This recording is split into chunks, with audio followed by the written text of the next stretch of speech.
Bienvenue à l'apérobo du mois de juin, un mois de juin qui est assez timide mais qui commence à se réchauffer. Donc, comme vous pouvez voir ce soir, je suis en distanciel, mais le reste de l'équipe est fidèle au poste et ils sont au dernier bar avant la fin du monde, donc situé Paris premier arrondissement. Donc, n'hésitez pas à nous revenir, à venir nous voir, pardon. On est présent toujours les deuxièmes Tu mercredis le de vois? chaque mois. Non, on voit pas. On- Si, si, on est là. Et on voit le petit Calou se déplacer qui fait coucou. Donc ce soir, donc on a prévu deux personnes qui sont super sympas, qu'on connaît déjà, qu'on a vu plein de fois dans des salons, qui s'appellent Guillaume et Nolwenn. Coucou Guillaume, coucou Nolwenn. Coucou, Salut! Ça va bien? très Oui! bien.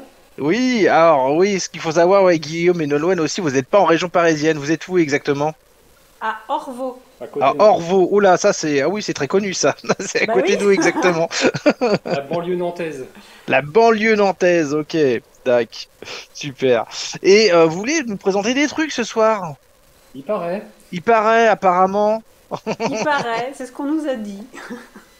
Alors dites-nous tout, qu'est-ce que vous faites, à quoi ça sert, comment ça fonctionne, on veut tout savoir.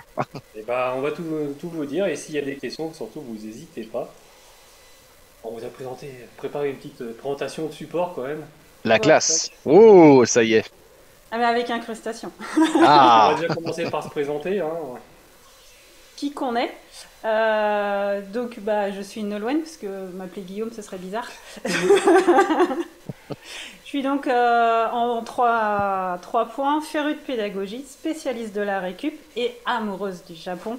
D'ailleurs, derrière nous, il y a Totoro et Chihiro. Et oui. Et donc, moi, Guillaume, avant tout, un passionné de robotique, un mordu de tout ce qui est construction. Et puis, comme Nolwenn, un grand amoureux du Japon. Ouais, ça a son importance. Oui, c'est un point important. Exactement. Toc. Alors, on sait que c'est une question qui est posée souvent, alors on est désolé, on va y répondre dès le début, mais ça nous semblait important de... Peut-être faire un partage d'écran? Bon, c'est la Non? caméra, c'est bon. Hmm. Vous voyez tous bien? oui, oui, nickel, hein.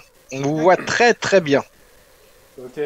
Donc c'est important pour nous de dire qu'est-ce qu'était être maker, parce que on fait partie de ces gens où on s'est trouvé maker sur le tard. Hmm. Souvent on dit, il y a plein de gens qui font des choses mais qui viennent pas au salon maker parce qu'ils se sentent pas makers. En fait, c'était un peu notre cas. On faisait plein de choses avant et en fait, on n'avait jamais tilté qu'en fait, on l'était de cette famille. Donc, c'est vrai que nous, on voit pas grand chose sur l'écran. C'est un peu. Je sais pas si je peux mettre. Ah, c'est dur généralement, mais vous inquiétez pas, on vous voit très bien en tout cas. Mais nous, non. Ah oui, c'est là, oui, ça c'est un problème. Oui, voir à l'aveugle, c'est un métier.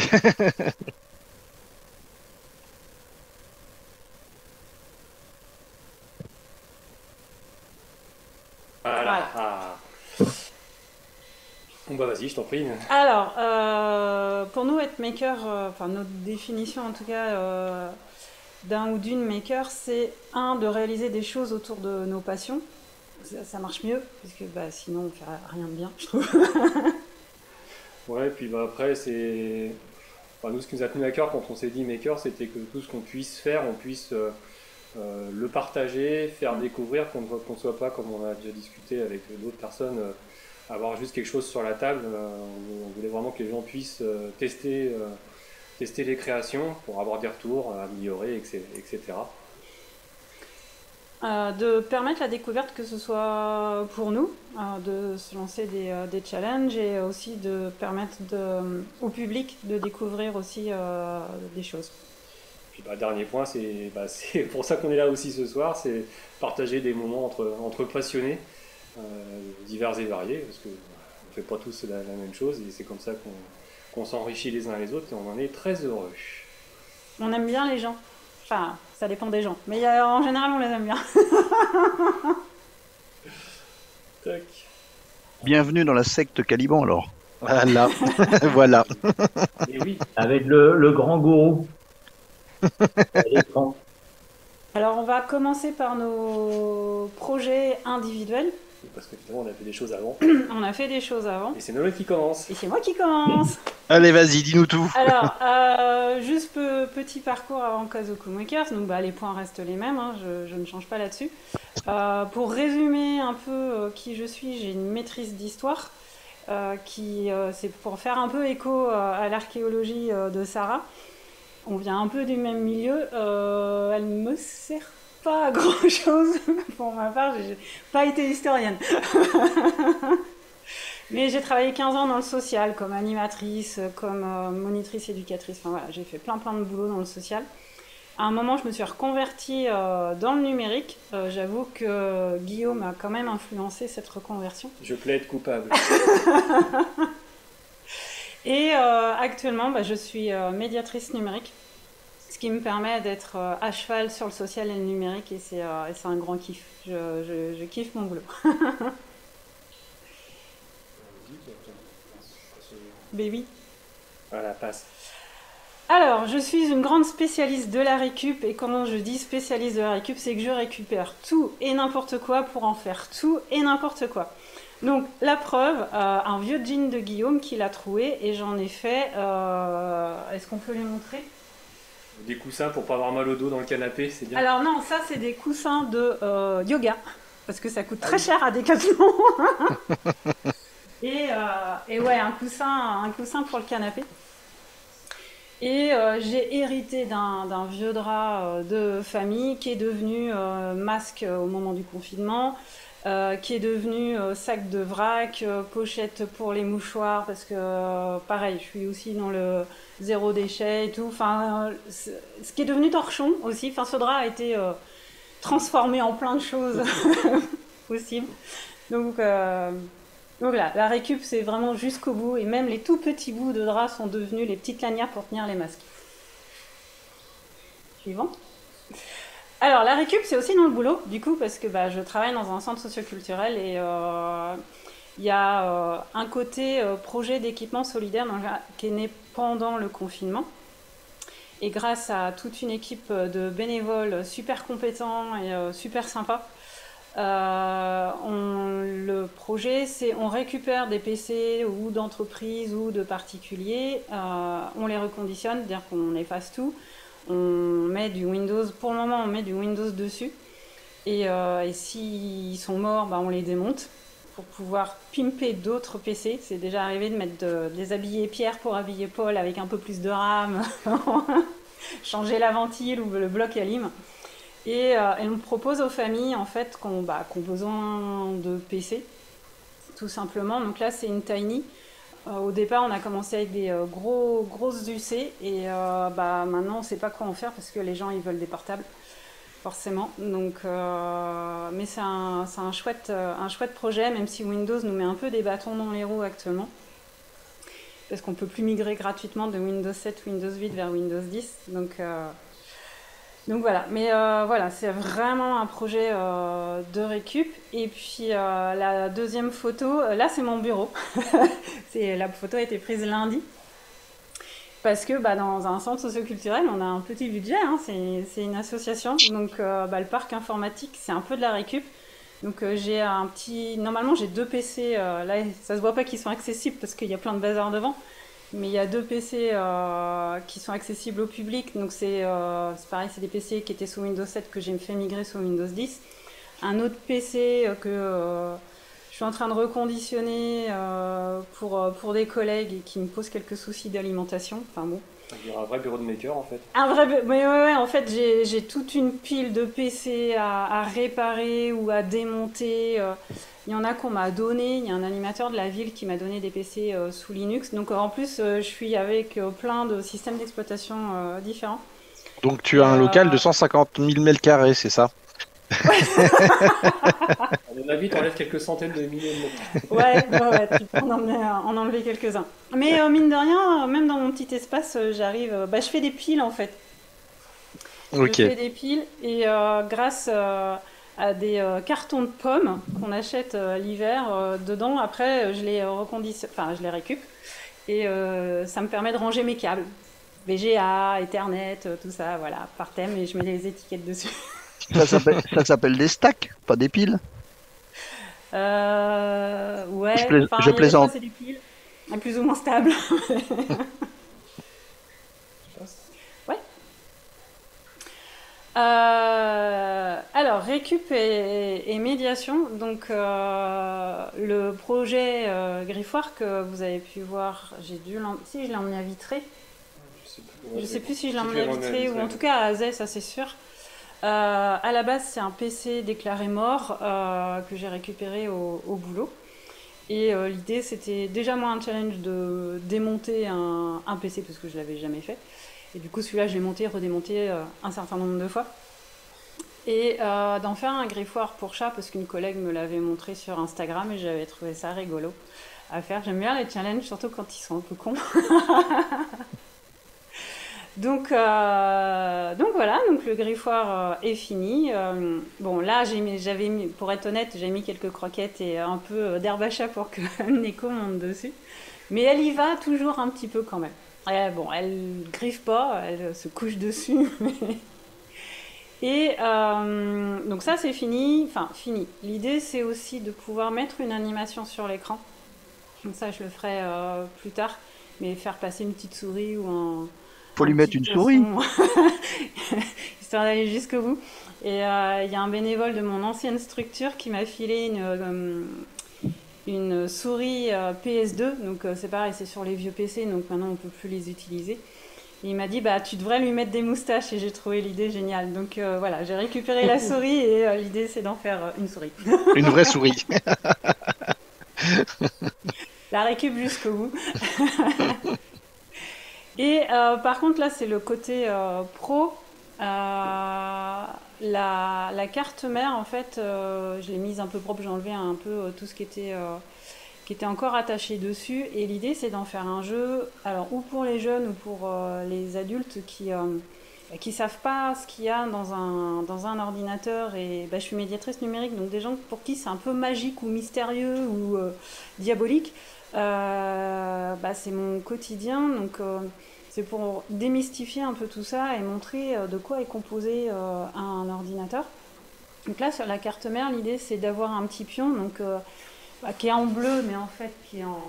Hop là. Oh, merci. Vous êtes merveilleux, très cher. Hop. Qui est l'assistant formidable. Donc l'idée c'est d'avoir d'un côté une carte nom, une autre une carte indice avec 4 indices dessus, relier les deux. Et après, sur la carte mère, il y a des pions. Donc, l'idée, c'est que ça ressemble à une unité centrale. Là, je trouve que ça ressemble un peu à un frigo. Donc, il faut que je le modifie un peu. Elle est bizarre ton unité centrale, effectivement, ouais, c'est pas un format conventionnel. Ah, c'est la version 1. C'est vieille tour. Oui, Ah oui, là, c'est de la vraie. Oui, mais bon, je trouve qu'elle fait encore un peu frigo. Donc, je vais la modifier. Mais l'idée, c'est qu'il y ait des pions disposés sur les différents composants de la carte mère et que donc on associe les deux cartes, le pion, et voilà. Comme ça, on sait, on repère un peu la pile, la RAM, le processeur, le ventilo et quelques ports aussi. Pas aller dans le trop compliqué, mais voilà, les quelques composants assez simples. Merci, assistant. Donc voilà, l'idée c'est de pouvoir le tester aussi, que ce soit en convention, enfin en salon makers, mais aussi au boulot. Donc là, ça fera double casquette.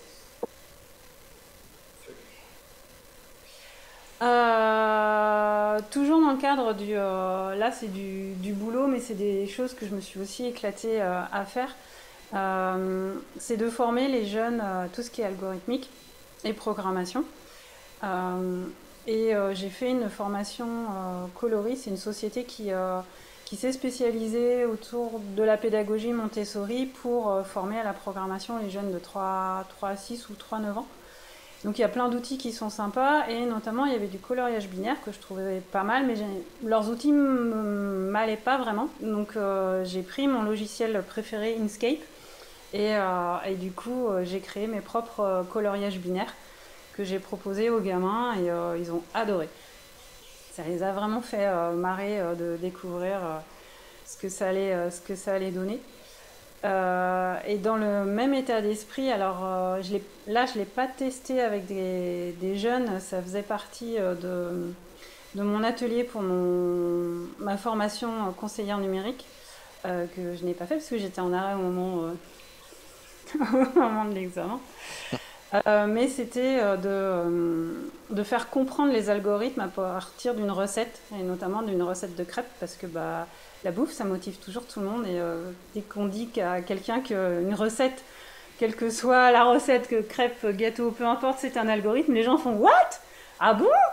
Ah bah j'en fais tous les jours alors !» Eh ben oui. Et on peut dérouler plein de trucs, on peut expliquer les boucles, on peut expliquer les conditions. Là, l'idée, c'est d'expliquer même une fonction à partir d'une recette. Donc ça, j'espère pouvoir l'expérimenter l'année prochaine avec des jeunes. Ouais. Et le dernier, donc ça, vous en avez entendu parler et je vais pas trop m'étendre dessus parce qu'on va revenir dessus. C'est Tuxbot que j'ai découvert, qui est un logiciel d'initiation à la programmation qui est absolument génial, qui est pédagogiquement vraiment très très bien conçu, que j'ai testé aussi avec des jeunes, mais je voyais qu'ils avaient besoin de manipuler malgré tout.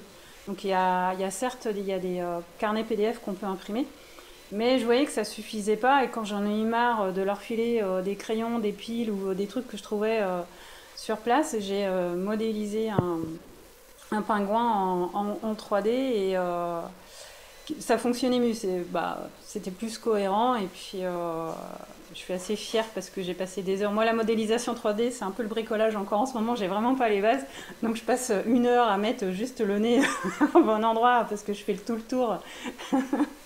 Mais donc j'en suis très fière. Bon, on a été obligé de le donner à AZ3D, mais voilà, c'est là où est née l'idée de faudrait faire quelque chose en plus autour de ce logiciel pour améliorer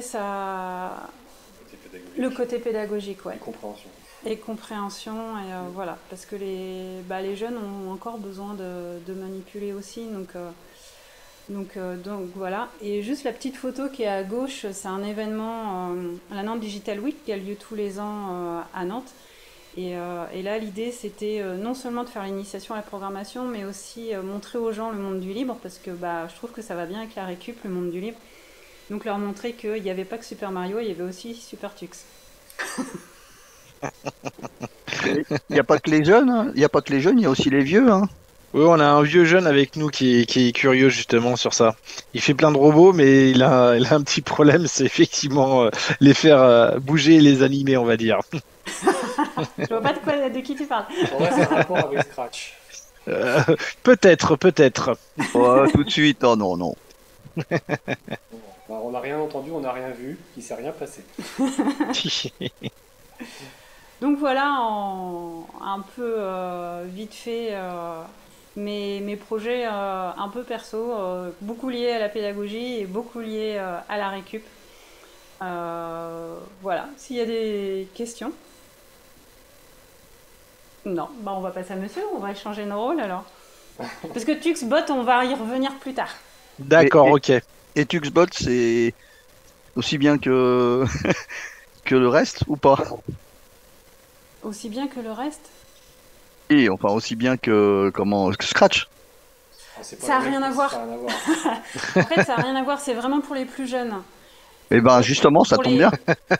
C'est peut-être de ton niveau, Bruno. Voilà, on en reviendra après. Faudrait que j'essaye par là. Tu pourras pas programmer ton robot avec Tuxbot. C'est vraiment un univers fermé, on va dire, où tu apprends juste les bases de déplacement en un nombre limité, en un nombre d'étapes limité. Tu apprends la boucle et la fonction, mais c'est plus de l'algorithmique. Oui, c'est plus de l'algorithmique. Mais je crois va falloir que tu te mettes à Scratch. Bruno a du mal avec Scratch. Je crois que Bruno a du mal avec Scratch, donc je pense que là, peut-être que ça correspond peut-être. Ouais, peut-être, parce que mais il n'y a pas qu'avec Scratch. Hein. Oh, sa chambre, j'adore. Ah ouais. Il y a même Sarah qui dit, c'est pour toi Bruno, c'est idéal pour commencer.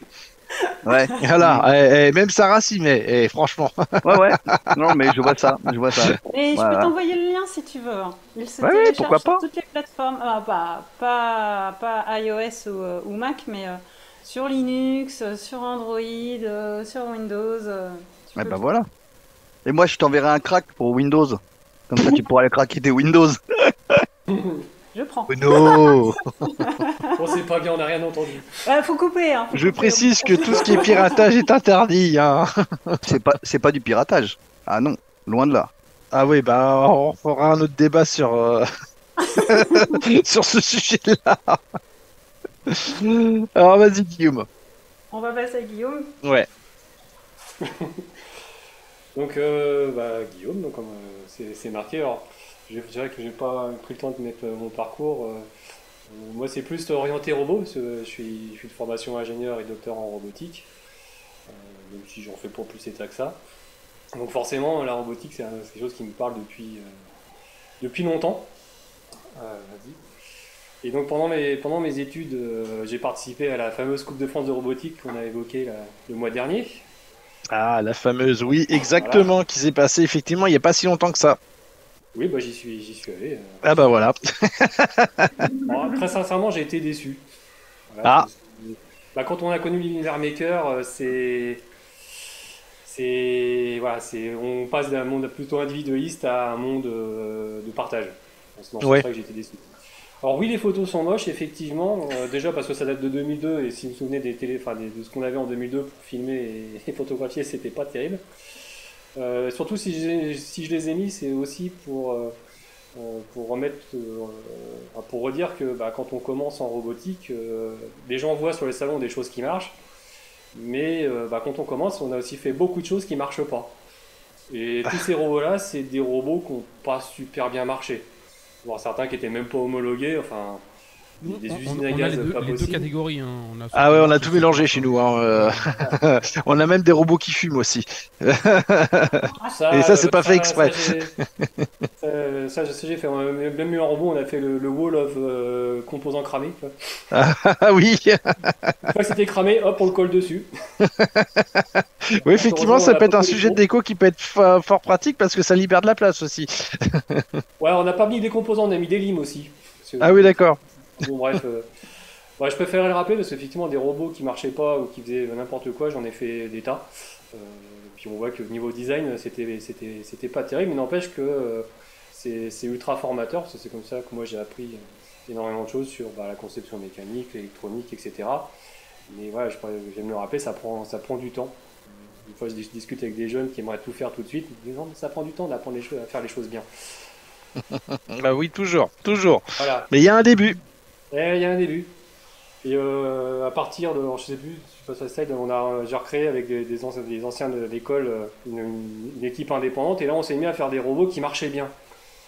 Et donc il y en a un qui tourne, je sais pas si vous voyez bien la vidéo. Ouais, on voit la petite vidéo justement qui tourne Ah, où et bon, à on chaque voit le fois, robot essayer de choper le grand pion là. Ouais. Ouais, on s'était donné un peu des défis. Alors déjà, on avait une balise, c'était une graisse de Cronenbourg, je crois, ou d'Heineken.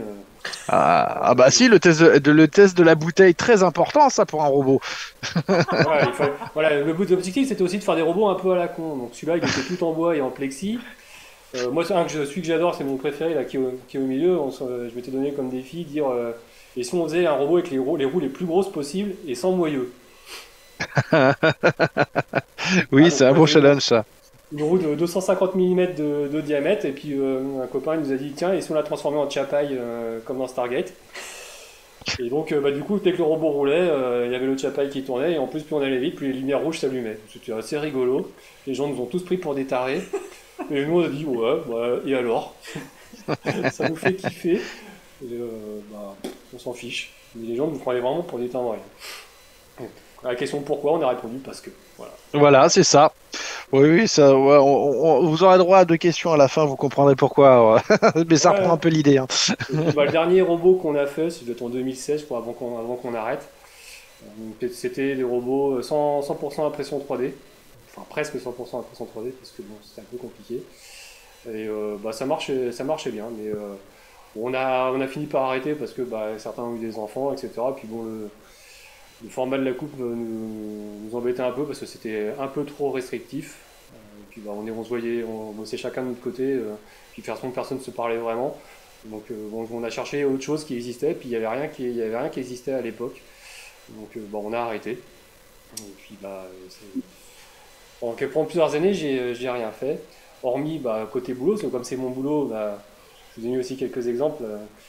Par exemple, le mois dernier, on parlait de robots dans les serres. Là, Ah bah là, on n'est plus dans le concept du truc en plexi, en carton et en Ah, bois. Et... non, mais je veux dire, Là, ça change là quand même là. Ce qui est intéressant, c'est que d'une passion, enfin, moi j'ai eu la chance de pouvoir en faire mon métier. Donc c'est des robots assez sympas. Bon, je vais pas m'étendre dessus, c'est pas le propos. Le Covid, bah oui, parce que pendant toutes ces années où je faisais plus rien, à un moment le Covid est arrivé et puis plus rien à faire. Et donc c'est là qu'est né le projet que vous connaissez. Ah oui, on le connaît bien nous en salon. Alors, pour pas teaser un petit peu, vas-y, dis ce que c'est exactement. Alors en fait, c'est un soir, dans la belle famille, je suis tombé sur une vidéo du jeu Mario Kart Live. Avec, donc le principe c'est d'avoir le jeu Mario, mais on remplace la voiture du jeu par une vraie voiture dans le monde réel. Et là, j'ai fait, oh, c'est trop bien ce truc-là. Et tout de suite, je me suis dit, avec tout ce que j'avais fait avant, je me suis dit, ouais, je suis quasiment sûr que c'est réalisable. Je vais tenter de faire quelque chose, et puis on verra bien ce que ça donne. Et au final, après plusieurs prototypes, hein, c'était pas le premier. Ça donnait ces deux petites voitures hein, qui tournent sur les salons. Donc le principe, hein, c'est d'avoir donc une voiture qui tourne mais qu'on pilote à travers d'un écran, comme si on pilotait dans Mario. Et je sais pas si j'ai mis des photos, je crois pas. Non. J'en ai pas mis. J'aurais pu. Du coup, grâce à de la réalité augmentée, comme j'ai une caméra qui est embarquée, on peut afficher des éléments virtuels dans l'écran et du coup faire une immersion comme dans Mario. Donc par exemple quand je passe sous des portes, la caméra détecte la porte et je récupère les bonus comme dans Mario et on peut les utiliser. C'est assez drôle. Mais il y a des gens qui ont déjà testé. Ah bah nous on va pas dire, hein. Il faut le tester, mais nous en tout cas c'est validé. Hein. Alors du coup je me suis plutôt concentré pour vous dire un peu ce qu'il y avait à l'intérieur. Donc je suis parti d'une base Arduino Mega sur lequel j'ai refait le PCB qui est là en bas à gauche. Alors j'ai pris une Mega parce qu'au début dans mon cahier des charges je m'étais mis plein de fonctions. On connaît ça, ouais. En gros, ça devait pouvoir recevoir les ordres de télécommande, voilà. Et puis j'avais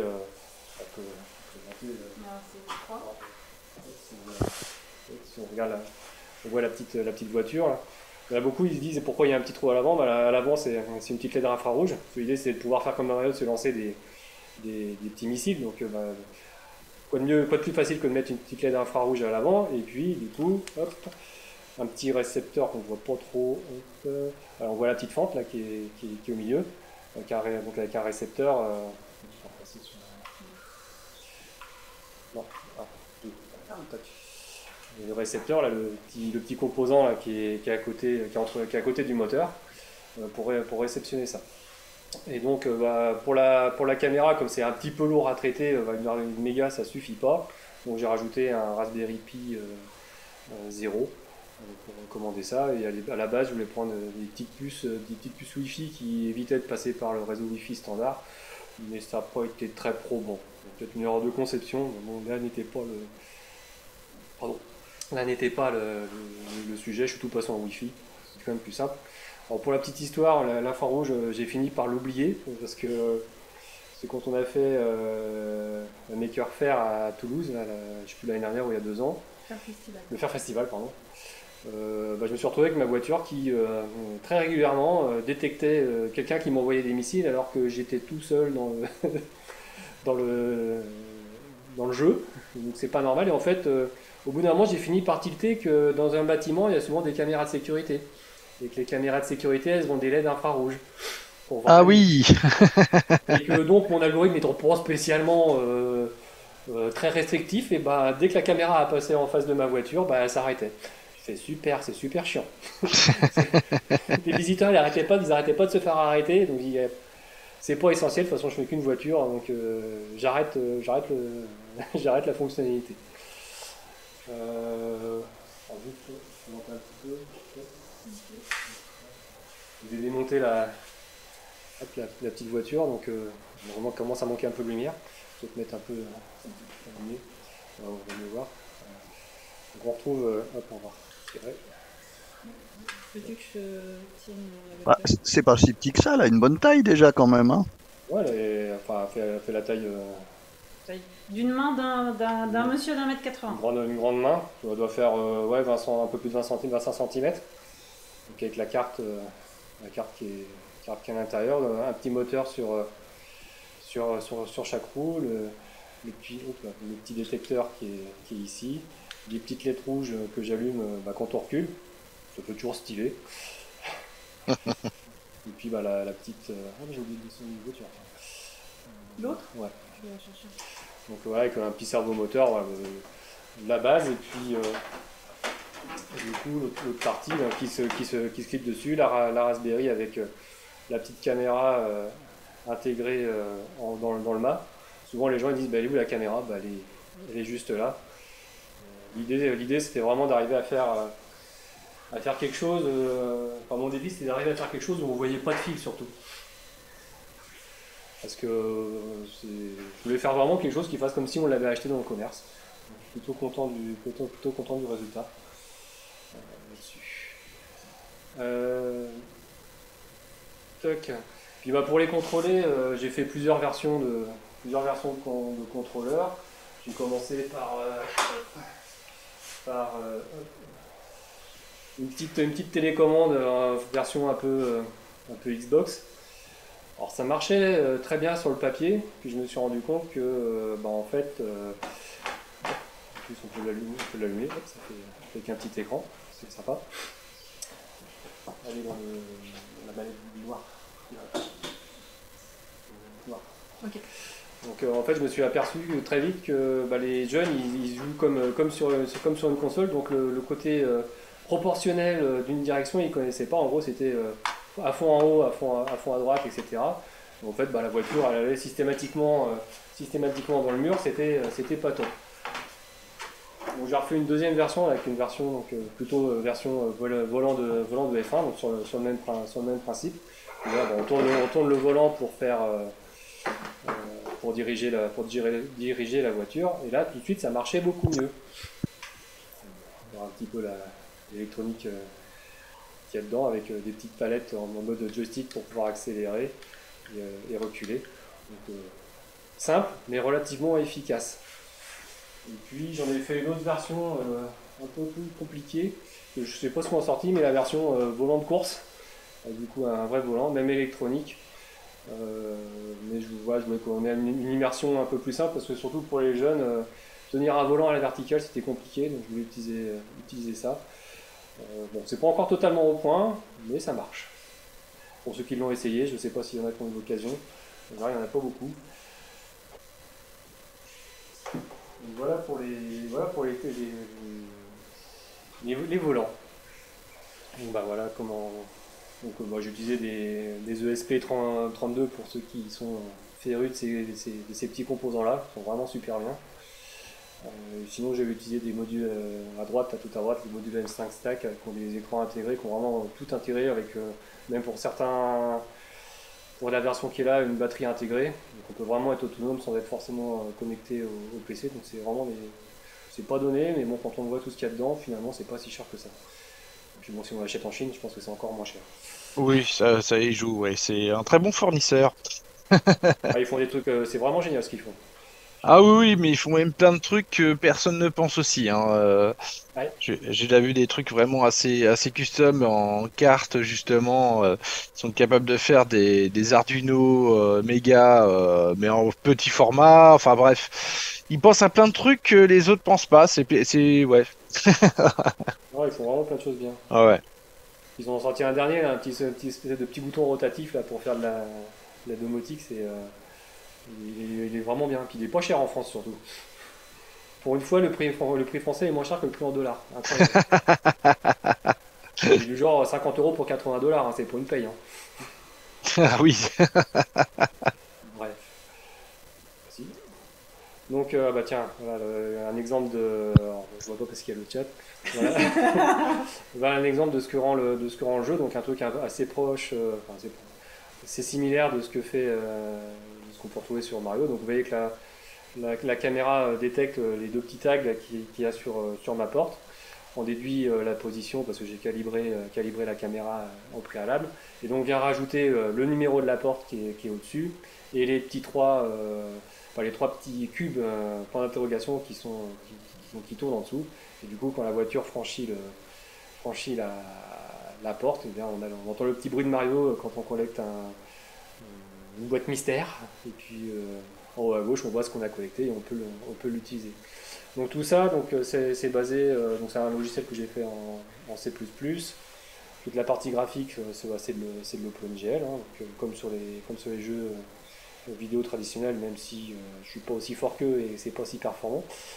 Et puis la détection, pour ceux qui connaissent, c'est des librairies type OpenCV, donc les tags, il les détecte automatiquement. Il n'y a pas de code à faire, on lui dit bon bah tu vois quoi et où, et il nous le dit. Donc c'est super pratique, un peu compliqué à compiler tout ça, mais ça donne des résultats plutôt très satisfaisants, avec un peu de lag, les gens me le disent souvent, et je peux pas y faire grand chose.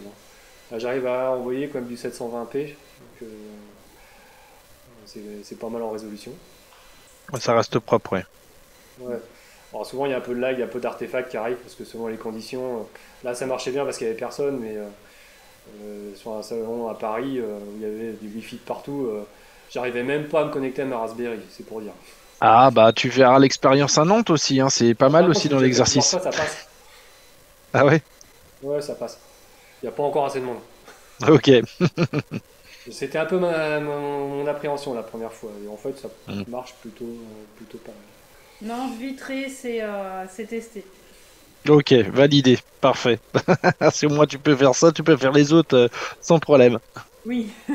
Alors, à point de vue un peu l'architecture logicielle, même si j'ai très simplifié, alors, il y a beaucoup de choses qui sont à remettre en cause parce qu'au final, j'ai simplifié pas mal de choses, mais à la base, j'étais parti sur l'utilisation d'un broker MQTT qui est un système de messagerie. J'étais passé là-dedans pour pouvoir échanger plein d'informations entre les différents véhicules qui pouvaient se retrouver sur le circuit. C'est un protocole qui est vachement bien, parce qu'en fait on s'abonne, c'est un peu comme quand on s'abonne à un flux Instagram, quand il y a quelqu'un qui met un message, tout le monde est au courant. Donc pour partager des données, c'est super bien. Et par exemple, c'est ce que j'utilise pour dire à ma voiture, bah, démarre la caméra ou arrête la caméra. Ça c'est beaucoup plus simple. Et puis j'envoyais aussi tout ce qui était bonus les bonus qui étaient récoltés sur la télécommande, donc j'envoyais en gros l'identifiant, parce que je n'avais pas envoyé l'image, c'est un peu trop gros. Et du coup, dès qu'on collectait un bonus, j'avais la petite image du bonus qui s'affichait aussi sur l'écran, comme ça le joueur pouvait savoir ce qu'il avait. Après, je me suis rendu compte que les gens ne regardent pas la manette, donc en fait, ça servait à rien. Mais tu l'as. Mais bon, je l'ai même viré, parce qu'en fait, ça servait Ah à oui, rien, d'accord, puis tu l'as pu. je mets autre chose à la place. Et puis bah, comme le Wi-Fi ça commençait à avoir du lag, j'ai dit bah, finalement je passe pas tout par le Wi-Fi, je suis passé par la bonne vieille connexion série, c'est plus fiable et il n'y a pas de délai. Donc ça c'est la différence entre ce qu'on imagine au début et puis ce qui marche bien à la fin. Et c'est comme tout projet.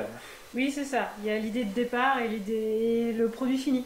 Ah bah c'est ça, c'est toujours pareil, hein. Le robot en carton qui termine en acier. Voilà. Donc ça après s'il y a des gens qui veulent s'en savoir plus, j'ai expliqué un peu comment ça marche sur la chaîne YouTube, on aura les liens à la fin. Et puis voilà, au début de l'année, suite à la dernière Mercure Campus, j'avais fait un projet avec Dassault Systèmes pour faire des voitures pour un concours de maker sur le salon Global Industrie, qui est un salon professionnel. Et donc j'ai redesigné cette voiture.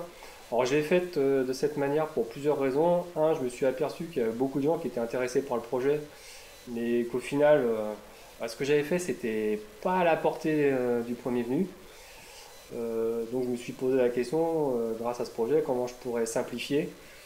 Donc déjà, je me suis dit, je vire la Raspberry parce que c'est compliqué, je mets une ESP32 CAM.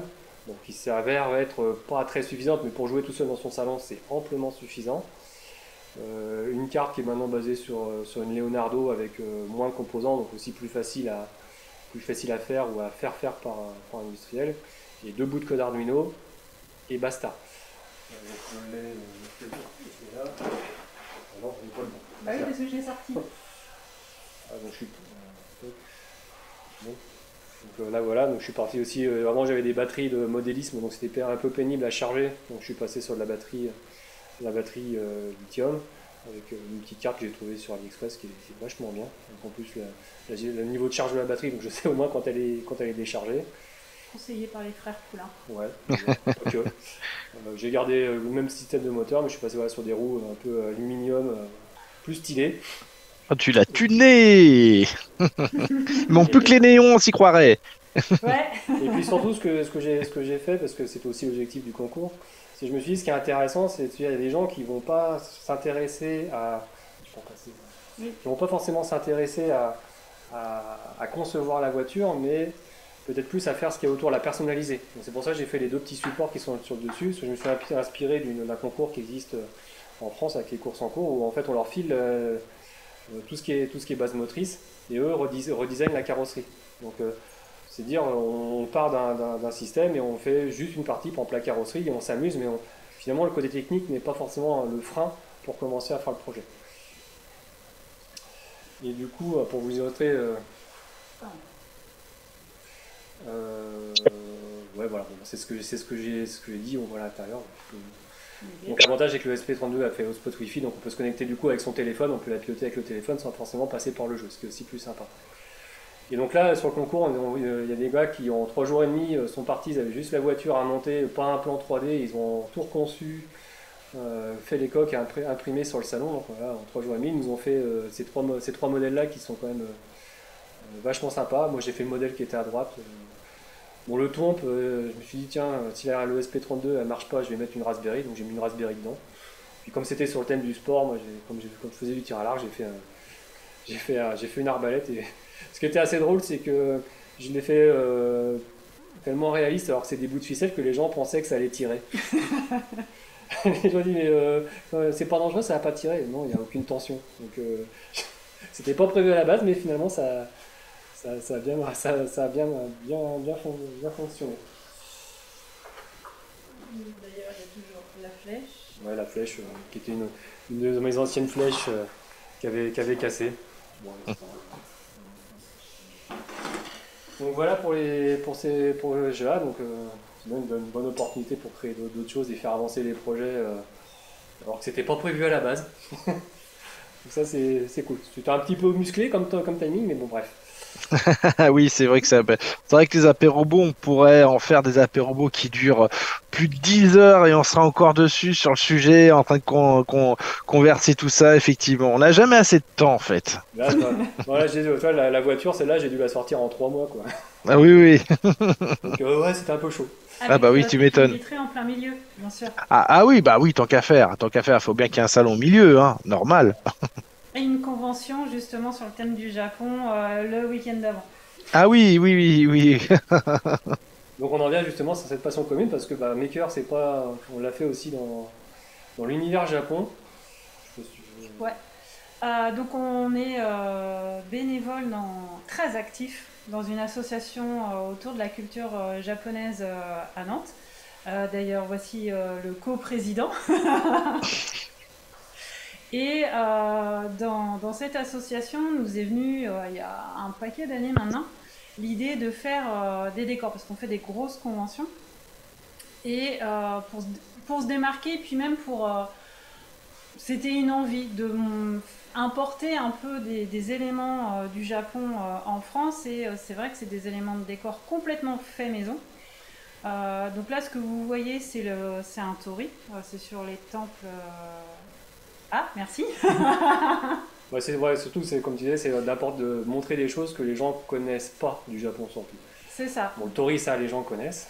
Au fond, on voit très peu, parce que nous, on sait ce que c'est, mais c'est un mur de carpe koi, en fait, alors, tous ces éléments se retrouvent pas au Japon au même moment, mais on a aussi des affiches qui permettent d'expliquer les différents éléments et les contextualiser. Suivant, on voit un peu mieux. Ouais. Donc, voilà les quelques exemples de choses qu'on a fait. Donc, en bas à gauche, c'est ce qu'on appelle un mikoshi. En gros, c'est un temple que les gens baladent et agitent comme des tarés dans la rue avec des grelots, etc. pour haranguer la foule et puis pour prier le dieu du coin. Au milieu, c'est un support où on fait des EMA, on fait ces petites plaquettes à souhait où quand on va dans un temple, on en achète un puis on met son souhait en espérant qu'il soit réalisé. Et donc, on a fait la structure en bois avec des copains et puis l'année dernière, j'ai fait les petites plaquettes en découpe laser pour que les gens puissent écrire dessus avec un simple Velleda. Comme ça, c'est réutilisable. Et ça marche c'est quoi le taux de réussite? Alors ça, l'histoire ne le dit pas. Ben, disons qu'il y a eu un premier essai parce que j'ai fait toute la partie graphisme sur Inkscape. Et donc il y a eu un premier essai. Et qu'est-ce qui allait pas? En fait, il était plein. Les designs étaient pleins et c'était trop long et c'était pas très beau. Donc j'ai repris pour faire les contours. J'en avais que 90 à faire en 2 semaines. Fallait que ça marche vite. Oui, c'est ça. Donc tous les soirs, ça sentait un peu le cramé à la maison parce que Guillaume rentrait avec une vingtaine de plaquettes en bois. Oui, parce que les machines, on les a pas à la maison. Moi, j'utilise celle du boulot. Oui, donc, faut faire ça entre la fin du boulot et la fermeture du boulot. Ce qu'il faut savoir, ouais, c'est que les graveuses laser, effectivement, c'est du laser, donc ça chauffe.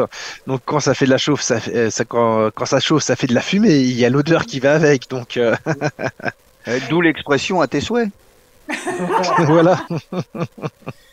Et du coup, il y a un copain qui s'est amusé, entre guillemets, il a passé tout un après-midi à découper tout le Velleda et à les coller. Ah oui, effectivement, ça peut être une belle passion dans la vie de coller le film Velleda sur les plaques, ouais. Surtout quand on a 90. Ouais, Ah, ça. juste ça, ouais. Ah ouais. À un moment, il a pleuré, il a dit qui veut prendre le relais. Un projet qu'on a fait un temple aussi, de structure bois vissée, puis sur lequel on a trouvé des photos imprimées sur des bâches pour faire vraiment comme si on allait prier dans un temple au Japon. C'est des versions simplifiées, mais ça plaît beaucoup aux visiteurs. Tiens, le Mikoshi, là, qu'on parlait tout à l'heure à droite, qu'on a fait sur un festival qu'on avait organisé à Nantes il y a quelques années. Puis on a des copains fêlés qui avaient fait le dragon, on voit Shishimaï en polystyrène, tout maison. Ah, heureusement qu'il est en polystyrène, je pense, parce qu'effectivement, il impose. Le Mikoshi est en polystyrène aussi. Ah, ok. Bois et polystyrène, ouais. Ok. L'épaule à la malle à la fin. Ah bah, je veux bien te croire, ouais. Là, on voit Guillaume, il sourit sur la photo, mais après la photo, beaucoup moins. À mal à l'épaule. Donc, Et sur Instagram, il y a un compte que je suis qui montrait ces lanternes en bambou que j'ai trouvé vraiment superbe. Alors ça, c'est un projet qui n'est pas fini encore. Et je trouvais ça génial de pouvoir aussi le proposer lors des conventions. Et j'ai fait un premier essai sur un tube en PVC parce que Guillaume m'a fait remarquer qu'il t'a pété un truc autant que ce soit du PVC que du bambou. Et donc ça fonctionne bien. Donc je l'ai mis sur la lampe à l'assaut, d'une lampe à l'assaut, et ça fonctionne bien. Mais par contre, notre souci maintenant, c'est comment on l'alimente. Parce qu'en termes d'électricité, on ne peut pas faire passer un câble partout. Sur du bambou, mettre une bougie, c'est aimer le risque. Surtout dans une convention où il y a beaucoup de monde. Faut être joueur, oui. Ouais, c'est ça. Et ça en est resté là. Et ça en est resté là. Alors je pense qu'il y a quand même une solution peut-être simple à laquelle on n'a pas pensé pour le moment, mais c'est un projet qui est... Enfin, moi je ne l'ai pas oublié, mais il y en a eu d'autres qui sont venus entre-temps, mais j'aimerais quand même un jour pouvoir proposer ces lanternes en déco. Un petit panneau solaire? Non, sérieusement, hein, mais pas, tu sais que ce qui existait à l'époque pour les calculatrices, oui. Il suffit d'avoir la lumière et en fait ça alimentait ta calculatrice. C'est vrai. Il y a les lampes de jardin hein, déjà dans le même concept. Hein. Dès qu'il n'y a plus de lumière, elles s'allument automatiquement. C'est des systèmes autonomes, ouais. Ouais, mais celles-là elles sont rechargées par le soleil, alors que celle-là t'as juste besoin de la lumière, un petit néon ou dans une salle éclairée, ça suffit largement. Ouais. T'as des petits réveils aussi comme ça. À méditer, effectivement. À méditer, merci. Ça rien pour une fois que j'ai une idée.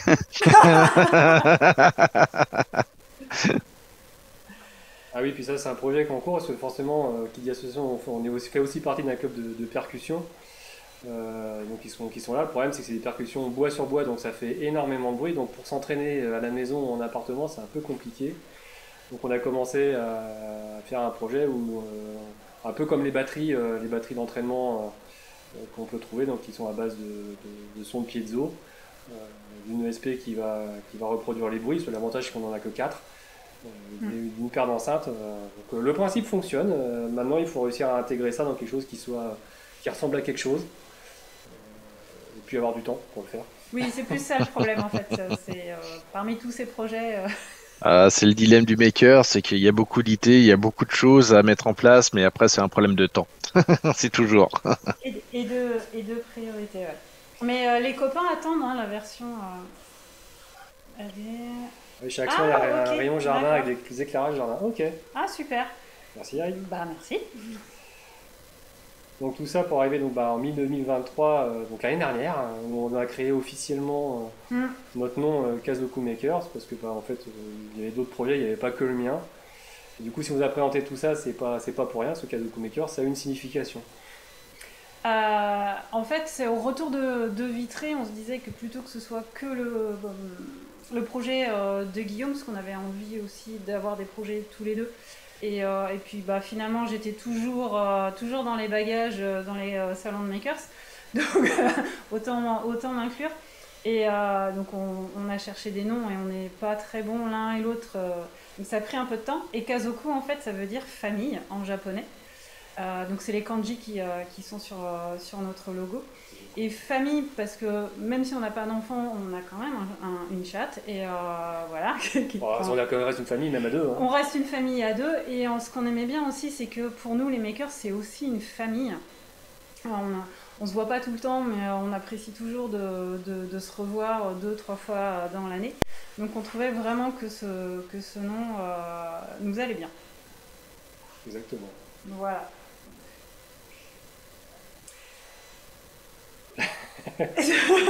Ça y est Bruno, là c'est pour toi, vas-y, reste tout oui. Du coup, alors projet Rux qui est plus vraiment le projet Rux maintenant d'ailleurs, qui est revenu au projet Tux. On voulait faire un projet mix Tuxbot et un robot, puis finalement ça a bifurqué, on vous dira pourquoi après.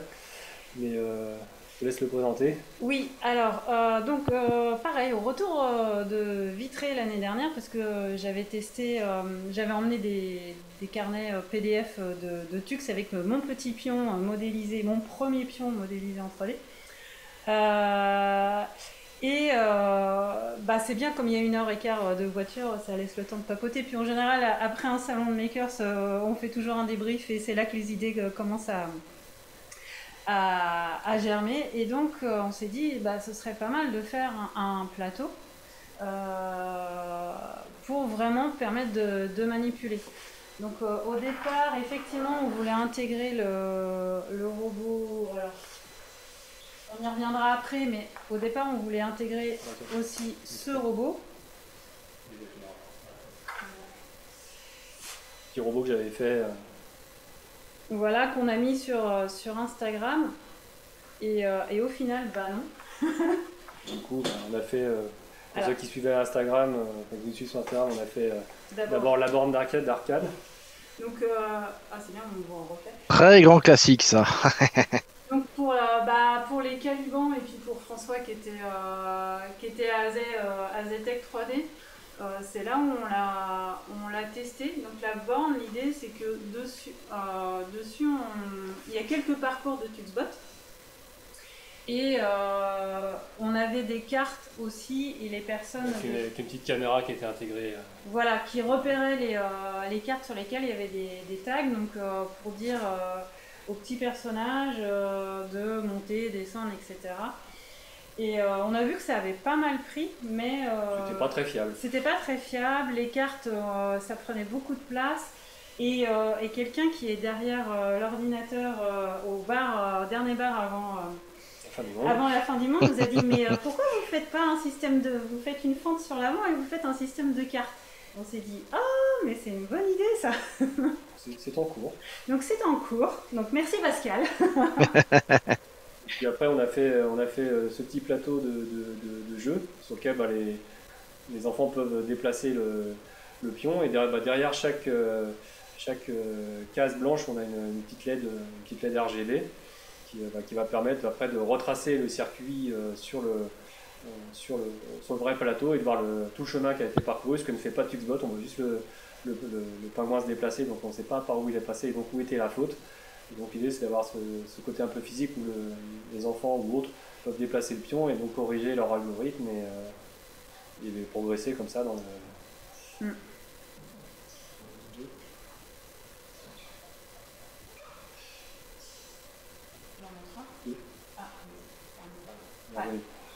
Donc l'avancement, on l'a pas encore posté, mais c'est une petite vidéo avec les LED qui s'allument, donc ça marche. Maintenant, il faut relier les deux, modifier le logiciel, etc. Je ne sais pas si on aura forcément le temps d'ici notre Maker Campus, mais on va essayer de le trouver. C'est ça, mettre un petit peu plus de parcours aussi dans la borne d'arcade. Et ouais, relier les deux. Et ça, c'est en cours. Et puis, le dernier projet, où là, qui est un projet qui va sûrement vous intéresser, parce que l'objectif, c'est de faire un projet de communauté, donc qu'on soit pas les seuls. Donc c'est un projet que je mène pour l'instant avec un jeune de l'association R2 que vous connaissez, qu'on a pour l'instant nommé Laserbot. Donc l'objectif c'est de faire un petit projet type e-sport, donc où chacun pourra faire son robot. Alors là c'est un exemple, mais ça peut être deux, et venir se tirer dessus gentiment avec les lasers, histoire de faire diminuer la barre de vie et de gagner. Et donc voilà, un exemple par exemple de terrain qu'on pourrait faire avec, par exemple, on peut imaginer des cibles qui, quand on les touche, mettent des points, etc. Donc l'idée c'est vraiment que chacun puisse faire son robot de la manière dont il a envie, simple, compliqué, peu importe. Peut-être qu'un jour on verra pour mutualiser et avoir un espace un retour de jeu plus intéressant. Mais c'est de partager chacun avec son robot une expérience dans une arène et jouer collectivement, pas qu'à un ou pas qu'à deux comme a été le projet avec les cartes, parce que il y avait qu'un enfant qui jouait à chaque fois, peut-être deux, mais c'était vite le bazar. Là c'est vraiment que des écoles, ou même vous si vous avez envie de participer, on pourrait essayer de faire un début de quelque chose pour titrer l'année prochaine, de faire un robot soit omnidirectionnel comme j'ai fait, soit avec deux roues et un laser, le plus simple, et puis d'imaginer collectivement qu'est-ce que ça pourrait être, histoire qu'au fur et à mesure des années, il y ait plein de gens qui viennent jouer, pas forcément pour la gagne, mais juste pour passer un bon moment ensemble. Ça me fait penser à un vieux jeu vidéo, ça. Qui était sur Amstrad ou autre à l'époque. Ouais, c'était un jeu de tank à peu près dans le même état d'esprit. Ouais, c'est ça. Alors, c'est basé quand même sur un concept de jeu qui existe, je crois, mais qui est plutôt fait en Corée, peut-être aux États-Unis. Bon, c'est des très gros robots avec des projections de billes, etc. Alors ça, oui, j'ai vu effectivement une vidéo traîner sur les réseaux sociaux justement, mais là c'est en plus violent. Ouais, c'est des trucs qui sont plus costauds, ils sont même en termes de réactivité, ça bouge un petit peu plus. C'est Ouais. vraiment de faire quelque chose. Donc là, le jeune de R2, il a son robot qui est un peu comme le mien, donc on pourra en emmener au moins deux. On aura chacun le nôtre, j'espère, à notre Maker Campus. Et s'il y en a d'autres qui ont envie de se chauffer pour participer à l'aventure et mettre d'autres robots à jouer, ce sera avec un grand plaisir. Tank Commander, ouais, ça me dit quelque chose. Voilà, c'est ça. Merci Eric. Cherchez le nom. Ouais, c'est vieux, effectivement. Donc voilà le dernier projet pour nous. Donc, Là, c'est plus toi et Lenny en fait. Ouais, hâte de voir si ça va prendre et s'il y en a d'autres qui vont venir rejoindre l'aventure. Ah bah ça. En tout cas, dans cette aventure-là, ça ouvre un sujet super intéressant. Nous, côté Caliban, effectivement, les sumobots avec la compétition qui existe derrière. Mais c'est vrai, ce genre d'activité-là, ça permet de faire déjà des petits robots. Donc, ça va plaire à certains déjà chez nous. Et je sais déjà certains prénoms de chez nous. Ouais, ça m'a fait penser à ce que je disais, j'ai perdu son nom, là, qui organisait le salon dans l'Est de la France. Oui, par exemple, bah, Eric, par Je exemple. cherchais des idées et ça m'a fait tilt un jour en discutant avec le jeune DR2. Il dit, ben, en fait, il y a vraiment un truc à faire là, avec ça. Ah bah oui, oui, complètement, complètement. Même créer des guildes à la fin s'il y a assez de robots, et faire des compétitions. Ouais. Et je pense qu'on peut facilement faire des petits bouts de kit que chacun puisse faire chez lui pour Ah bah, faire son robot sans. ah bah, il y a déjà Pascal qui lève le doigt. Là, je m'en doutais. Bah, je savais, Pascal. Je parlais pour toi, Pascal. Je disais pas ton prénom, mais je Je crois savais tout que le monde toi, avait ça allait te compris plaire. que c'était Pascal. Du coup, avant de vous laisser les questions, juste on vous a remis les réseaux où on est. Donc, Ok. notre Insta, Kazoku Maker. Mon GitLab où on retrouve tous les codes sources, les CAO, les programmes Arduino pour les versions de voitures V1 et V2, la grise que je vous ai présentée. Bon, j'ai un petit serveur Discord s'il y en a qui veulent discuter directement avec moi. Et puis la chaîne YouTube. Manifestement, certains sont déjà allés dessus, je les en remercie. Euh, il y a ravi d'avoir aussi des retours, savoir ce qui plaît ou ce qui plaît pas. On pourra en discuter sur les salons. C'est toujours preneur de critiques en tout genre pour améliorer. Et même faire des nouvelles idées qui peuvent mener à d'autres projets. Exactement. Ah, ça évolue toujours tout ça, hein. Moi, c'est ce que je voulais pas. Je voulais surtout pas qu'on reste enfermé à présenter le jeu Mario Kart. Ah bah déjà c'est un beau challenge déjà. Ce que tu nous as montré on va dire du modèle réduit, ok, on va dire en FPV donc vu à la première personne à l'intérieur, ok, ça se connaît. Mais là t'as rajouté quand même une couche où là on a des interactions justement avec avec de la réalité augmentée où justement il y a des petits challenges qui sont en plus comme dans Mario Kart en fait, mais en réel. Et là, sur un projet maker, effectivement, je connais pas beaucoup qui sont amusés à faire ça, hein. Et c'est un super projet, hein. Bah voilà, par exemple, déjà. Un tout petit bout de tous les projets qu'il a fait. Hein. Ouais, bon, après, pour monter les principaux, moi, je suis un créateur dans l'âme, donc si je crée pas quelque chose, je suis malheureux. Ah bah voilà. Comme beaucoup, je pense. Hein, Merci Guy. Puis l'objectif, moi, c'est de quitter le projet que j'ai fait dans mon coin, à faire du projet à plusieurs. On voit bien, hein, quand on discute avec Pascal, ou même les autres, les idées qu'on a sont pas forcément les bonnes. Il dit, pourquoi tu fais pas ça? Il dit, bah oui, évidemment, pourquoi j'y ai pas pensé? Et c'est ça aussi la force du collectif. Donc autant créer tout de suite un projet. Échanger le partage, ouais. Un projet collaboratif où chacun pourra mettre sa pierre à l'édifice, donner des idées auxquelles j'aurais jamais pensé, puis qu'on passe tous un bon moment ensemble sur les salons. Quoi. Ah oui, carrément, hein. Passer un bon moment, c'est jamais un problème. N'est-ce pas, Sarah, avec ta question, qu'est-ce qu'un maker? Ah là, on est en plein dedans, là. Là, c'est le sujet, là, hein. On a répondu, en plus. On a anticipé. Non, mais on l'a fait parce qu'il fallait que ça fasse sens aussi avec ce qu'il y avait derrière. Oui. Non, mais vous devrez répondre à Nantes. Hein. Ah, bah, pas de souci. Sarah, faut que tu passes à une nouvelle question maintenant, générique. Non, tout le monde n'a pas répondu. Ah bah voilà. On peut juste envoyer la slide. Le pire, c'est qu'on est capable d'avoir une réponse différente. Hein. Oui.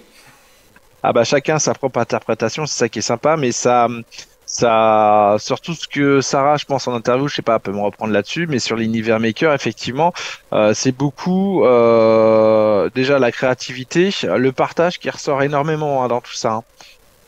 Je pense que s'il n'y avait pas ces deux fondamentaux-là, ça marcherait pas. Ah bah ça on pourrait pas faire comme tout ce qu'on est en train de faire aujourd'hui, hein. Là aujourd'hui, ce serait déjà une carte Arduino, comment la faire fonctionner, n'est-ce pas, Bruno, hein? Comment faire animer son robot, sachant que voilà, je donnais l'exemple de Bruno, voilà, en clin d'œil. Non, mais sérieusement, tu nous as montré tout à l'heure un robot avec une tête. Cette tête-là, c'est le robot InMove qui est aujourd'hui en open source depuis plus d'une dizaine d'années à l'heure actuelle, où il y a tout justement un réseau actif justement sur ce robot-là et qui continue à le faire évoluer. Donc voilà, c'est dans cet état d'esprit.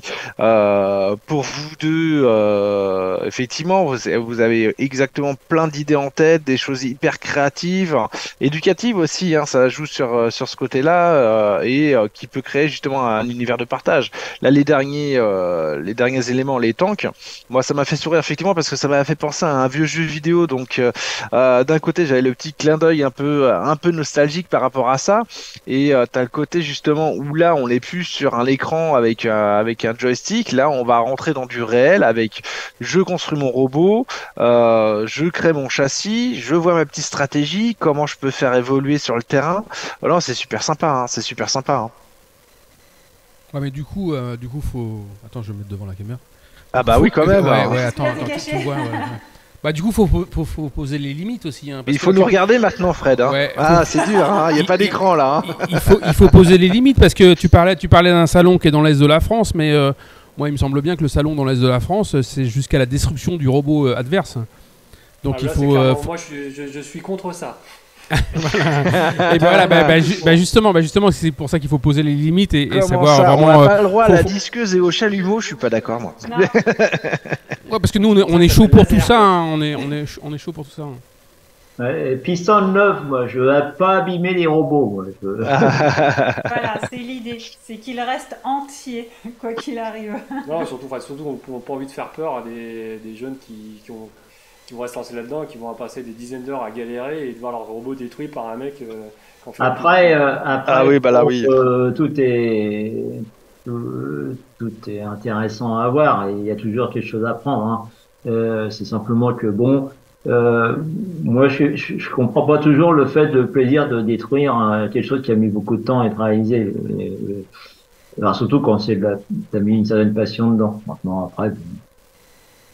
Tout est On les ouvert. regarde dans les émissions de Battle. Je crois que c'est. Ah oui, ça fait de l'animation. Battlebot, ouais. Ça fait de l'animation, ouais. Hein, c'est clair. Hein, ça fait du show. C'est vrai qu'il y a une partie de moi, je trouve ça rigolo, mais une partie de moi je me dis, mais mince, ils ont passé des mois dessus et en 2 minutes, le truc, il est en 1000 morceaux, quoi. Ah oui, sachant qu'il y a certains équipements qu'ils utilisent à l'intérieur, comme par exemple une carte contrôleur pour les moteurs. Bon, c'est assez basique ce qu'ils font, c'est pas du vrai robot comme on peut dire, c'est du radiocommandé. Mais dedans, ils utilisent en fait des cartes qui, pour pas citer le nom, c'est une boîte américaine qui fait ça. Cette carte coûte très très cher et depuis le confinement, elle est en pénurie totale et ils n'arrivent pas à en refaire. Et elle coûte déjà un bras cette carte-là. Alors tu vois cette carte-là qui peut facilement monter à 150 € la carte. Et tu vois l'autre robot d'en face qui est en train d'allumer le chalumeau, un coup de disqueuse, etc. Il s'éclate, voilà. Bon bah voilà, après on va dire c'est sur le spectacle effectivement, c'est assez surprenant, mais ouais. Le spectacle en fait c'est un autre aspect, c'est le côté. Voilà, bah c'est le côté spectacle où tu vas voir le truc où là ça y est, il y a un coup de disque, il y a des étincelles de partout, mais le gars qui s'amuse à faire le robot, lui il est en train de voir tout le boulot qu'il va rattraper en disant oh là là là là là, il y a le capot qui est complètement défoncé, oh là là ça fume, oh la batterie, non pas la batterie. Il dort pas lui gars. Ah ouais, non, il dort pas. Bah, il sait que le lendemain matin, il va rebosser sur le robot parce que le lendemain, il doit retourner sur l'arène. Mais toute la mise est sur le spectacle, justement. Là, ouais. Après, bon, que tu sois gagnant ou perdant, vaut mieux prendre le devant, enfin, vaut mieux prendre le dessus sur le robot adverse. Mais même si tu es en train de cramer complètement, bon, bah, finalement, tu fais le spectacle et c'est ça ouais. le job, hein, c'est ça le but. C'est plus après, le côté représentation. J'ai dans l'esprit, enfin c'est quelque chose pour nos amis qui connaissent bien le Japon, d'avoir comment dire, une perception du robot qui est plus impliqué dans la société, je dirais, ou un apport pour la société, quoi, en fait. Donc là, c'est l'aspect spectacle, mais je pense qu'il faut aussi aller un peu plus loin, faire percevoir que ça peut apporter à la société par différents aspects, pas forcément en remplacement du boulot des autres, mais et donc c'est peut-être un peu pompeux ce que je raconte, mais c'est plus difficile à montrer, et c'est là où quand on parlait tout à l'heure d'être sur les salons et puis du plaisir qu'il y a à partager, c'est de passer ce genre de message-là, pas un petit peu sortir des clichés du film du robot guerrier, tous ces trucs-là. Pour En montrer science-fiction, il y a des scénarios qui sont assez riches sur ce sujet, hein, justement. Hein. Ouais. Et donc, voilà. Et faire comprendre que derrière, c'est l'humain, en fait. Hein. Ah, Exactement. Oui, Bertrand. On a senti 2-3 petits mots d'hésitation, puis il y a un grand blanc. Vas-y, dis-nous tout. J'aurais une question à ce sujet. On est présent. Ah, je suis désolé. C'est une question. Enfin, je veux dire, ils sont dans l'industrie. Ah, vous m'avez pas entendu? En fait, ouais, il y a eu des micro-coupures et on entendait une syllabe sur deux. Ah, d'accord, je vais reposer ma question. Mais dans l'industrie, actuellement, les robots sont omniprésents. Dans n'importe quel secteur de l'industrie. Ah bah, je peux même pousser plus loin. T'en as même déjà dans ta cuisine depuis des années, hein. Oui, bien sûr. Alors après, ça dépend de la définition d'un robot. J'ai quelqu'un Voilà. qui a déjà dit que la machine à laver, c'est un robot. Du moment qu'on peut programmer une machine à laver, c'est un robot. Automate. Voilà. Les tomates, c'est un peu différent. Ça Mais, cycle, mais c'est beaucoup moins adaptatif à l'environnement externe. Il y a les notions de proprioception du robot et puis la perception aussi de l'environnement externe. Tu disais, Bertrand? mais est-ce que vous avez déjà présenté Oui, est-ce que vous avez déjà eu l'occasion dans l'AP Robot, parce que je sais, bon, ça existe depuis super longtemps, de présenter, pas le ramener, mais à travers des diapos, des robots, mais du secteur industriel? De nouveau, ça a coupé. Secteur industriel Il y a un peu ça, parce qu'on a des connaissances qui sont sur Nantos. Jean-Marie, qui lui utilise des robots industriels, alors souvent en fin de vie, pas forcément, en tout cas des robots qui sont plus utilisés. Lui, il les récupère ou il les rachète à bas prix. Il les transforme pour faire une animation. Lui, il est à la fois artiste, oui, c'est plus orienté artistique, ouais. Et il les transforme pour faire une animation originale. Il y a le fameux robot, bien sûr, serveur de bière ou de sirop ou tout ce qu'on veut, mais il n'y a pas de ça. Il y a plein d'autres choses qui fait des robots. Et c'est une façon de détourner les robots industriels un petit peu. Après, pour en voir régulièrement, les robots industriels, c'est très monotone, quoi.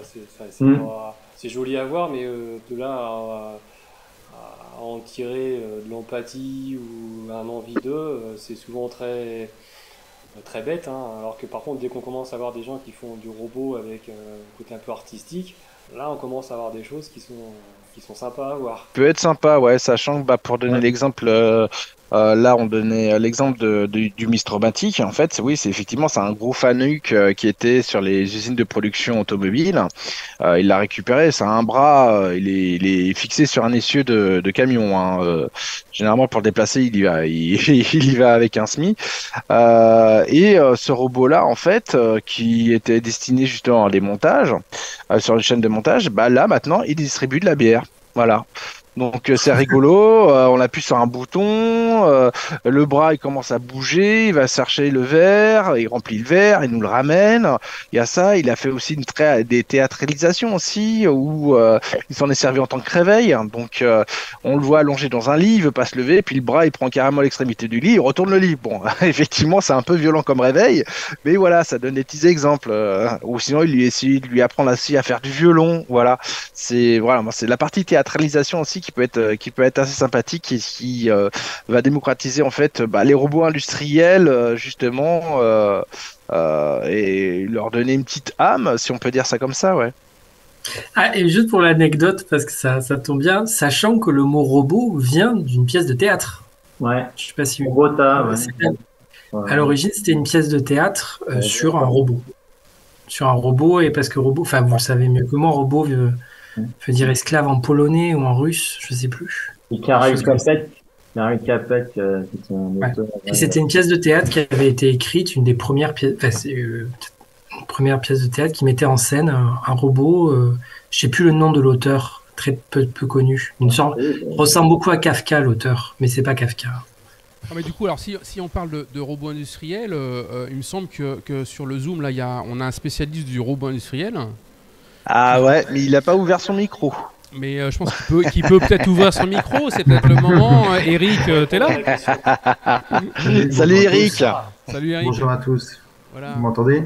Oh oui, parfaitement. Alors un petit indicatif, Ok. parce que nous on sait où t'es, mais t'es où Eric exactement? Dans quelle zone géographique? Moi, je suis là où il fait très froid, il n'arrête pas de pleuvoir. Alors, je fais avec l'accent du À Nord. Paris, c'est ça, à Paris? Non, non, non. Non, entre l'île Valenciennes, Douai, Tournai, pour les Belges. Dans le Voilà, Schnorr. Dans le Schnorr, voilà, c'est ça. Là où il pleut, il fait très froid. On a quand même un beau ciel bleu actuellement. Ça va. Et je pourrais. En Bretagne, Oui. il pleut aussi, je te rassure. Enfin, pas Ah. aujourd'hui, mais bientôt. Pas aujourd'hui, mais voilà. Donc je me trompe pas si je dis que tu es quand même le spécialiste du robot industriel quand même. Tu formes quand même, On tu va formes dire oui. des jeunes au robot industriel, hein, au FANUC et autres robots du même type. C'est ça, FANUC, ABB, Universal Robot, du Yaskawa aussi, de marque japonaise, le KUKA aussi, j'avais fait formation là-dessus. Pourquoi? Parce que j'ai commencé chez Stellantis en PSA, où j'ai fait 15 ans de maintenance robotique niveau 3, où si on ne dépannait pas, on appelait la marque. Donc il y avait les conducteurs d'installation qui faisaient fonctionner les lignes de montage de véhicules. Il y avait les électriciens, mécaniciens qui eux intervenaient au niveau 2 de maintenance et moi j'étais niveau 3 et après on appelait ABB ou FANUC, etc. Donc j'ai eu l'occasion de lancer des nouveaux robots de la marque ABB, de voir des marques de robots mourir telles que Renault Automation qui avait fait ACMA, la marque ACMA, qui étaient les seuls robots multitâches dans les années 80 qui tournaient en multitâche au niveau du soft.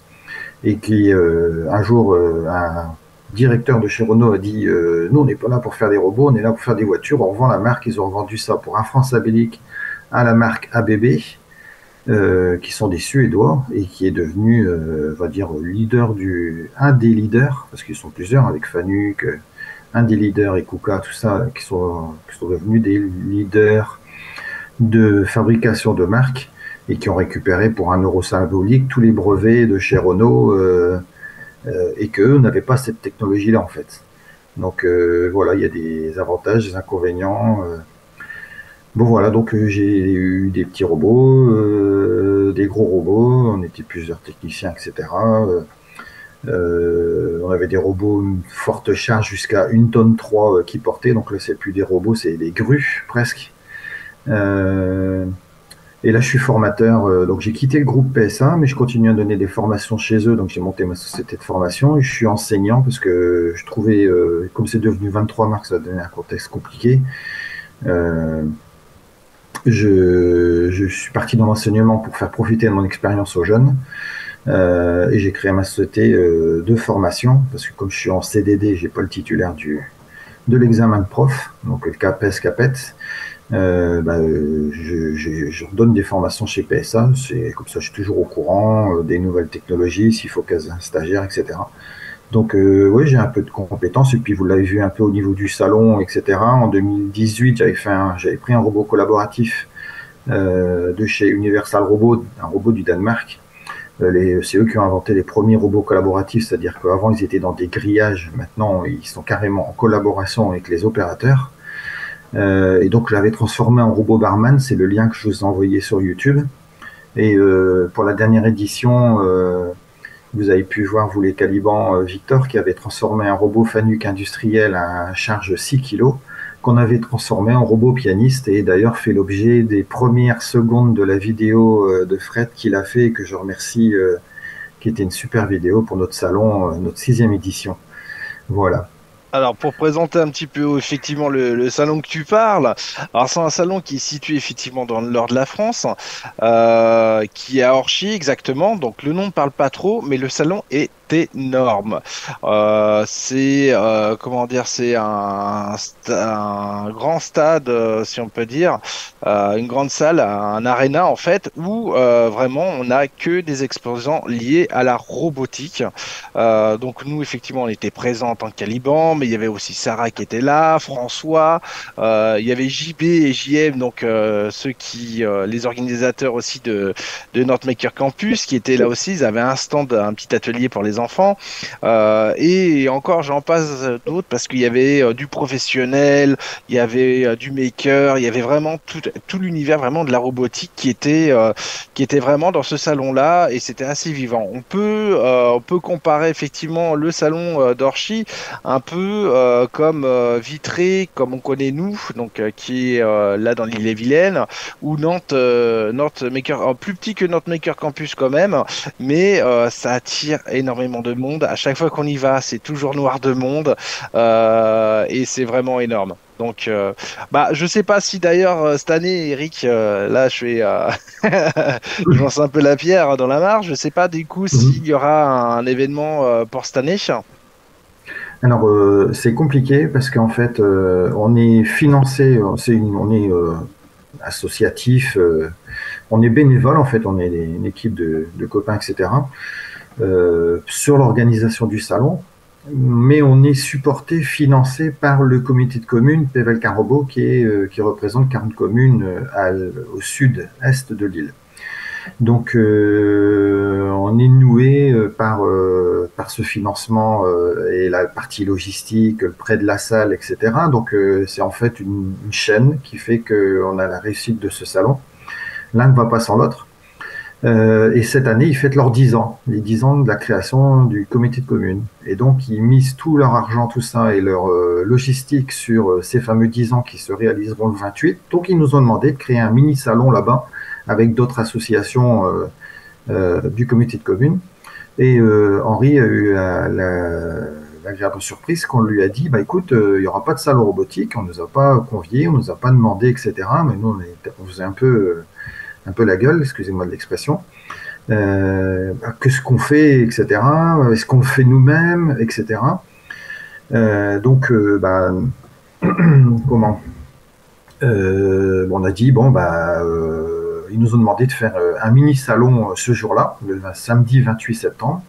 Et en plus, on a appris que c'était qu'une demi-journée. Donc, on ne va pas vous solliciter pour une demi-journée. Ce serait beaucoup de déplacements, beaucoup de logistique pour peu de représentation. Donc, on va se représenter, on va représenter le salon robotique. Voilà. Mais ils nous ont dit en 2025, on refait un salon comme vous faites. Et là, on espère le refaire encore plus grand. Voilà.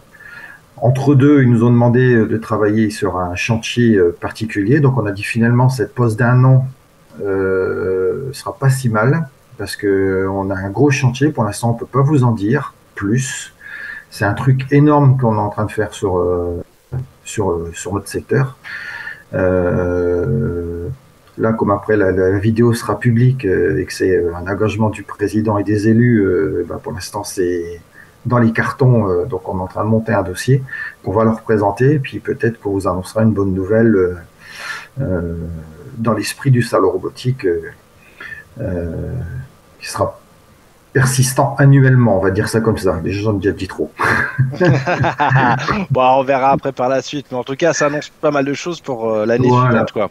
Okay, oui, tout à fait. D'ailleurs, 2024, on a ce fameux chantier, et puis 2025, on prévoit ça. Et puis la bonne nouvelle, c'est que comme on fait pas de salon robotique cette année, on se déplace à Nantes. Je viens de faire l'inscription aujourd'hui. Écoute. Génial. Voilà. Et d'ailleurs, j'invite Guillaume à Nolwenn justement de rencontrer Eric, du coup qui sera à Nantes. Et franchement, c'est un salon où il faut y aller. Franchement, et en plus, on est en manque de fricadelles. Hein, donc, ça oui. Mais on finit par savoir ce qu'il y a dedans. Il n'y a pas que les fricadelles. Hein. Il n'y a pas que les fricadelles. Les bières aussi sont bonnes.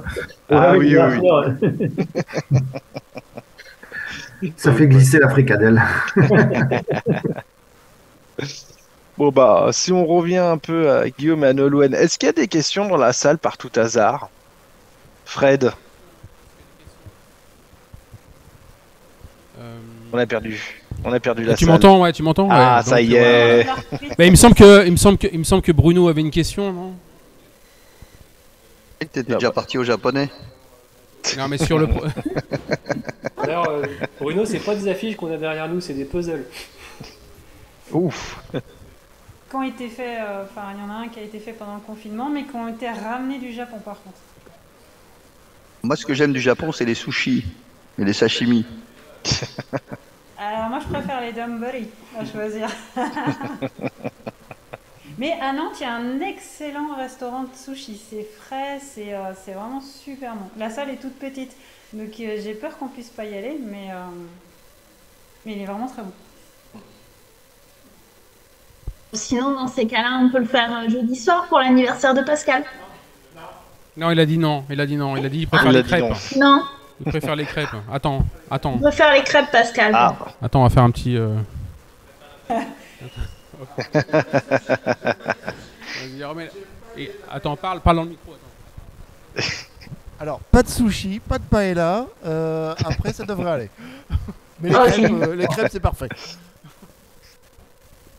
Et ben voilà, vendu.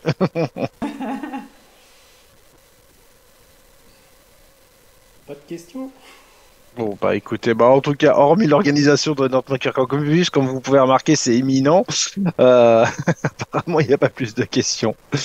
Bon, bah nickel. Bah, en tout cas, Guillaume et Nolwenn, merci beaucoup en tout cas de votre intervention ce soir, de nous avoir présenté votre monde, votre univers. Puis pressé de vous retrouver à notre Maker Campus. Hein. Ouais. Bah, Pareil. Donc, bah, pour ceux qui veulent justement venir rencontrer tout ce petit monde-là là, à Nantes, donc à savoir Nantes Maker Campus, c'est sur début juillet, donc le 5, le 6 et le 7 juillet exactement. Donc, c'est sur le site de l'île des Machines. Donc, allez-y, venez rencontrer tout le monde. Vous allez voir, c'est vraiment un univers qui est très vivant, dynamique. Vous allez avoir plein de choses, des trucs qui gigotent, qui clignotent de partout. Plein de personnes qui vous expliquent justement qu'est-ce qu'ils ont réalisé, comment le mettre en place. Même donner des idées aussi personnelles pour faire évoluer des choses ou faire naître justement des nouveaux projets. Enfin bon, c'est un endroit incontournable qu'on attend nous personnellement tous les ans pour pouvoir y aller et puis retrouver tout le monde aussi. Hein. Donc, bah écoutez, bah sur ce, bah déjà pour l'apérobo du mois de juin, bon, en tout cas, il va se finaliser là. Pour la suite des événements, donc, vous pouvez nous retrouver donc Nantes Maker Campus. Pour le prochain apérobo. Donc je l'annonce de suite. Donc il sera normalement en distanciel parce que l'apérobo du mois de juillet est assez compliqué. On a effectivement, je vais ressortir encore Nantes Maker Campus. Juste derrière, bah, Caliban sera aussi présent à la Japan Expo. Donc ce qui fait que salon sur salon, et sachant que la Japan Expo, c'est en même temps que la date de l'apérobo. Donc au niveau logistique, c'est un peu compliqué. Et sur Paris, comme vous pouvez le savoir, il y a beaucoup de choses qui se passent. Donc là, bah, Régis, t'as pas ton QR code pour aller au dernier bar? Non, j'aurai certaines choses, mais pas pour Paris en tout cas, ça c'est sûr. Mais effectivement, ouais, il y a beaucoup de choses qui sont en train de se faire. Donc pour le mois de juillet, effectivement, ce sera en distanciel. Pour le mois d'août, on vous en dira plus par la suite. Mais en tout cas, ouais, pour le prochain, oui, ce sera chacun derrière son écran. Ça c'est sûr. Donc bah sur ce, bah écoutez, je vous souhaite une bonne soirée. Pour les prochains apérobos, donc hormis juillet, quand je vous ai annoncé, bah n'hésitez pas à vous connecter sur le Zoom si vous êtes en distanciel, ou nous retrouver bah, tous les deuxièmes mercredis de chaque mois au dernier bar avant la fin du monde. Et puis voilà, bah, je vous souhaite une bonne soirée et à bientôt. Régis, j'ai une question. Ah non, ah bah non, si, ah bah si. non, ah non, ah non, ah non, Ah ah non, si. t'es puni, t'es puni.